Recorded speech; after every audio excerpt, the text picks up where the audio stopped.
Hi friends, welcome to my channel M bakes and vlogs. చాలా అయింది కదండి video post చేసి.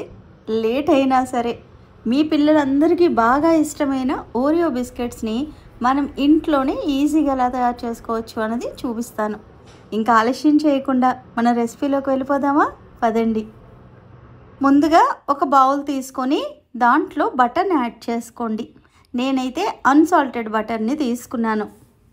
మనం ఇంట్లో తయారు చేసుకున్న నెయ్యి ఉన్నా సరే యూజ్ చేసుకోవచ్చు. ఇంట్లో మనం తయారు చేసుకున్న బటర్ను కూడా యూజ్ చేసుకోవచ్చు. బటర్ ఎప్పుడైనా సరే ఇలా సాఫ్ట్గా ఉండాలి. ఫ్రిడ్జ్లోంచి తీయగానే మీరు కుక్కీస్ చేసేస్తానంటే అస్సలు వద్దని చెప్తాను. ఈ కుక్కీస్ తయారు చేయడానికి మీ దగ్గర బీటర్ లేకపోయినా పర్లేదు. ఇక్కడ నేను చూపిస్తున్నట్టుగా బెలూన్ విస్క్ సహాయంతో బీట్ చేయొచ్చు. ఆ తర్వాత పంచదారను తీసుకొని బాగా ఫైన్ పౌడర్ లాగా చేసుకోండి. దానిని కూడా యాడ్ చేసుకొని బాగా కలపండి. ఈ విధంగా కొలతలన్నీ పైన స్క్రీన్ మీద ఇస్తాను, ఎగ్జాక్ట్గా నోట్ చేసుకోండి. ఒకవేళ మేము బీటర్ సహాయంతో చేస్తాము అంటే కూడా మీరు బీటర్ యూజ్ చేసుకోవచ్చు. నేను చాలామందికి బీటర్స్ ఉండవు కాబట్టి ఇలా చేత్తో కూడా చేసుకోవచ్చు అని చెప్పి చూపిస్తున్నాను. తర్వాత వెనీలా ఎసెన్స్ కూడా యాడ్ చేసుకోండి. నేను ఇక్కడ యూజ్ చేయాలని ఏమీ లేదు, మీకు ఏది అవైలబుల్గా ఉంటే అది యూజ్ చేసుకోవచ్చు. తర్వాత ఒక జల్లెడ పెట్టుకొని దాంట్లో మైదాని యాడ్ చేసుకోండి. తర్వాత కోకో పౌడర్ని కూడా యాడ్ చేసుకోవాలి. ఇక్కడ చూపిస్తున్న కోకో పౌడర్ చూడగానే కొద్దిగా కంగారు అనిపిస్తుంది కదా మీకు, ఏంటి ఇంత డార్క్గా ఉంది అని చెప్పి. నేను యూజ్ చేసిన ఆ డార్క్ కలర్ ఉన్న కోకో పౌడర్ అయితే అదే అక్కడ ఉంది కదా, దాని స్క్రీన్ షాట్ తీసుకోండి. అది కొద్దిగా కాస్ట్లీగా ఉంది ప్రైస్ వైజు. నేనంటే వీడియో కోసం అని చెప్పి కొనవలసి వచ్చింది.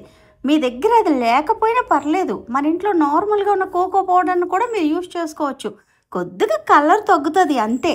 ఇంట్లో తయారు చేసే మరి ఓరియో బిస్కెట్స్ కొద్దిగా కలర్ తగ్గినా ఏమీ ప్రాబ్లం ఉండదు కదా. ఈ ఒక్క రెసిపీ కోసం అని చెప్పి అంత కాస్ట్ పెట్టి ఆ ప్యాకెట్ కొనవలసిన అవసరం అయితే లేదని నేను చెప్తాను. ఆ తర్వాత బేకింగ్ సోడాను కూడా మీరు యాడ్ చేసుకోవాలి. ఈ మూడింటిని బాగా కలపండి.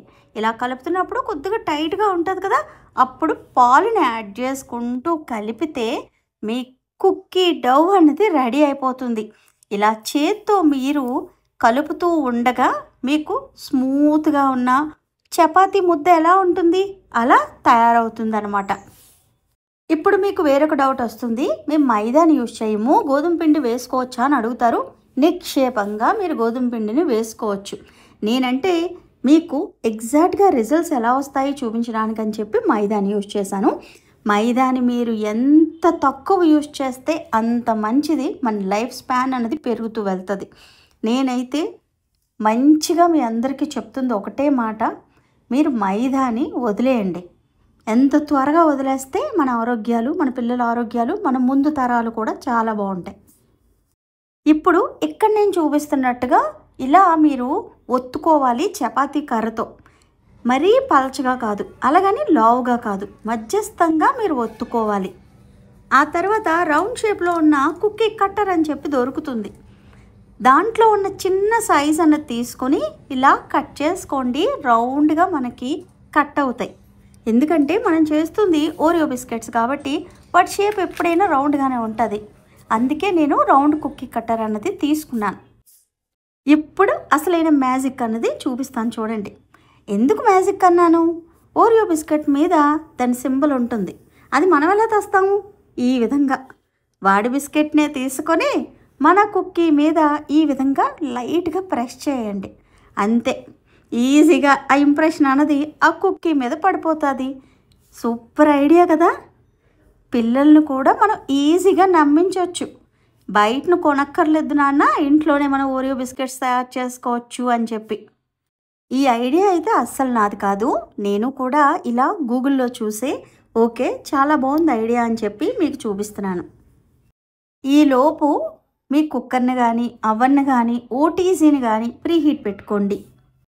కుక్కర్లో ఎలా బేక్ చేయాలి అంటే మనం సేమ్ ఎగ్జాక్ట్ కేక్ ఎలా బేక్ చేస్తాం అలాగే కుక్కీస్ కూడా బేక్ చేస్తాం. చాలా ఈజీగా తయారు చేసుకోవచ్చు. ఒక 10 నిమిషాల పాటు ప్రీహీట్ అనేది కంపల్సరీగా పెట్టాలి. అదే అవన్ కానీ ఓటీజీని కానీ అయితే 180 డిగ్రీల దగ్గర 10 నిమిషాల పాటు మీరు ప్రీహీట్ అనేది పెట్టుకోండి. బేకింగ్ టైం అయితే 20 నుంచి 25 నిమిషాల దాకా. టైం ఎప్పుడైనా సరే మీ అవన్ కానీ ఓటీజీ కానీ ఎలా పనిచేస్తుంది, ఎంత హీట్ తీసుకుంటుంది, ఇవన్నీ మీకే తెలియాలి. ఎందుకంటే దాని ఓనర్ మీరే కదా, దాన్ని మీరే టెస్ట్ చేస్తున్నారు కాబట్టి మీ అవన్ హీట్గా ఉంది అనుకోండి, కొద్దిగా త్వరగానే బేక్ అయిపోతాయి. లేదు నార్మల్గా స్లోగా అవుతుందంటే నేను చెప్పిన టైంలో అవుతుంది. ఇప్పుడు అర్థమైంది అనుకుంటున్నాను నేను. ఇప్పుడు మీకు రెండవ పద్ధతి చూపిస్తాను. ఈ విధంగా మీకు మౌల్డ్ దొరుకుతుంది. ఇది షేప్ ఎగ్జాక్ట్గా మనకి వచ్చేస్తుంది అనమాట. నేను ఫస్ట్ చెప్పిన ప్రాసెస్ కూడా అలాగే వస్తుంది. ఇది ఏ విధంగా యూజ్ చేయాలో కూడా చెప్తాను. ఇలా చిన్న బాల్ లాగా చేసుకొని కొద్దిగా ప్రెస్ చేయండి అంతే. మీరు మెల్లగా దాన్ని రివర్స్ చేస్తే మీకు పర్ఫెక్ట్ అయిన ఓరియో బిస్కెట్ షేప్ అనేది ఎగ్జాక్ట్గా వస్తుంది. కానీ మనం అప్పుడప్పుడు చేసేదానికి ఈ మౌల్డ్ అవసరం అయితే లేదు. ఎందుకంటే ఇక్కడ మీకు రెండు చూపిస్తున్నాను, పక్క పక్కన పెట్టి చూడండి. మనం బిస్కెట్స్తో ప్రెస్ చేసింది సేమ్ అలాగే ఉంది, అదే మౌల్డ్ యూస్ చేసింది కూడా సేమ్ ఎగ్జాక్ట్గానే ఉంది. సో ఇంక మనం మౌల్డ్ కొనవలసిన పనేముంది కదా. ఇప్పుడు ఇవి రెడీ అయిపోయాయి కదా, నేను ఓటీజీలో పెట్టడానికి తీసుకొని వెళ్తున్నాను. ఈ విధంగా నేను ఓటీజీని అయితే 180 డిగ్రీల దగ్గర 10 నిమిషాల పాటు ప్రీహీట్ పెట్టుకొని అందులో ఈ ట్రైన్ పెట్టేశాను. నా ఓటీజీ ఏ విధంగా వర్క్ అవుతుందో కూడా లాంగ్ వీడియోస్లో పెట్టాను, ఒక్కసారి చూడండి. 25 నిమిషాల తర్వాత పర్ఫెక్ట్గా మనకి కుక్కీస్ అనేవి రెడీ అయిపోయాయి. ఎంత బాగున్నాయో చూడండి, ఎవ్వరు కూడా చెప్పలేరు, బయటను కొన్న వాటిలాగే మనకి తయారైపోయాయి. ఇప్పుడు ఆ కుక్కీస్ మధ్యలో ఉండే క్రీమ్ని తయారు చేసుకుందాం. మరలా మీరు బటర్ని తీసుకోండి, అది కూడా ఇలాగే సాఫ్ట్గా ఉండాలి. దాన్ని కూడా ఈ విధంగా మీరు బాగా విస్క్ చేయండి. ఇలా మీ చేత్తో చేయలేను అంటే బీటర్తో కూడా చేయొచ్చు. ఆ తర్వాత ఫైన్గా పౌడర్ చేసుకున్న షుగర్ పౌడర్ని యాడ్ చేసుకోండి. రెండింటిని ఎంత బాగా మిక్స్ చేస్తే అంత పర్ఫెక్ట్గా మనకి క్రీమ్ అనేది రెడీ అవుతుంది. ఇప్పుడు మీరు రౌండ్ నాజిల్ అని చెప్పి ఈ విధంగా ఉంటుంది, దీనిని పైపింగ్ బ్యాగ్లో పెట్టండి. ఒకవేళ లేదనుకోండి మీ దగ్గర నాజిల్, ఏమీ ప్రాబ్లం ఉండదు. నాజిల్ లేకుండానే పైపింగ్ బ్యాగ్లో క్రీమ్ వేసి చిన్న కట్ అన్నది ముందునిచ్చేయండి, సరిపోతుంది. ఈ నాజిల్ నా దగ్గర ఉంది కాబట్టి ఇలా యూజ్ చేస్తున్నాను. లేదు అంటే మటుకు ఎలా చేయాలో కూడా నేను చెప్పున్నాను. మొత్తం క్రీమ్ అంతా పైపింగ్ బ్యాగ్లో వేసి ఈ విధంగా చూడండి, ఎంత ఈజీగా మనకి పైపింగ్ అవుతుందో మీకు కనబడుతుంది కదా.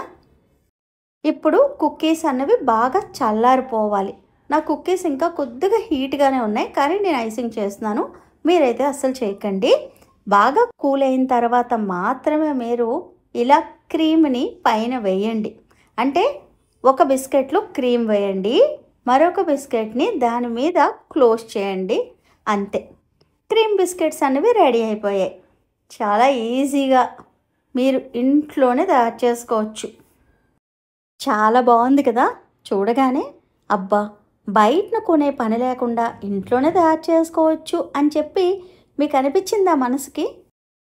ఓరియో బిస్కెట్స్ అంటే చాలామంది పిల్లలకి ఇష్టం ఉంటుంది. ఈ కాలంలో అసలు ఈ బిస్కెట్స్ కొనొద్దు అని చెప్పి చాలా ప్రచారం అయితే జరిగింది, అది మీ అందరికీ తెలిసే ఉంటుంది.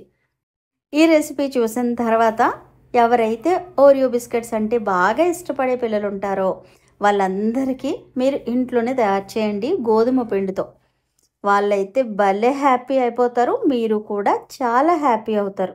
ఎందుకంటే వాళ్ళ ఇష్టమైన ఫుడ్ని అన్నది మనం పెట్టలేకుండా చాలా కంట్రోల్ చేసి ఉంటాం. ఇప్పుడు మన చేతులతో మనమే మన ఇంట్లో ఉన్న వస్తువులతోనే తయారు చేస్తాం కాబట్టి వాళ్ళు హ్యాపీ, టోటల్గా మనం కూడా హ్యాపీ. ఇంకా ఆలస్యం చేయొద్దు, ఈ కుక్కీస్ రెడీ చేయండి. చేసిన తర్వాత ఎలా వచ్చాయో కూడా నాకు కామెంట్ చేసి చెప్పండి. వీలు కుదిరితే నా ఇన్స్టాగ్రామ్ పేజ్కి మీరు తయారు చేసిన కుక్కీస్ ఫొటోస్ కూడా నాకు షేర్ చేయండి, చూసి మురిసిపోతాను. ఎవరికైనా ఈ బిస్కెట్స్ అంటే బాగా ఇష్టపడే పిల్లలు ఉంటే వాళ్ళ మమ్మీకి కూడా ఈ వీడియోని షేర్ చేసి తెలియచెప్పగలరు. ఇంకా మన ఛానల్ని ఎవరైనా సబ్స్క్రైబ్ చేసుకోకపోతే ప్లీజ్ సబ్స్క్రైబ్ మై ఛానల్. ఇంకా ఉంటానండి మరి. ప్రేమతో మీ శ్యామల.